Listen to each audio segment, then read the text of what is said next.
বৈষম্য বিরোধী ছাত্র আন্দোলন কেন্দ্রীয় কাউন্সিল 2025 কেন্দ্রীয় কাউন্সিলের নির্বাচিত যারা হয়েছেন 4টি পদে তাদের নাম ঘোষণা করছি। 21টি ভোটের মধ্যে 16টি ভোট পেয়ে সভাপতি পদে নির্বাচিত হয়েছেন রশিদুল ইসলাম ওরফে রিফাত রশিদ। সাধারণ সম্পাদক পদে 23টি ভোটের মধ্যে 10 ভোট পেয়ে নির্বাচিত হয়েছেন শেখ ইনামুল হাসান ওরফে হাসান ইনাম।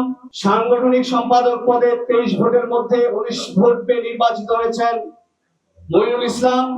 মুখপাত্র পদে 23 ভোটের মধ্যে 17টি ভোট পেয়ে নির্বাচিত হয়েছেন সিনথিয়া জাহিন আয়েশা।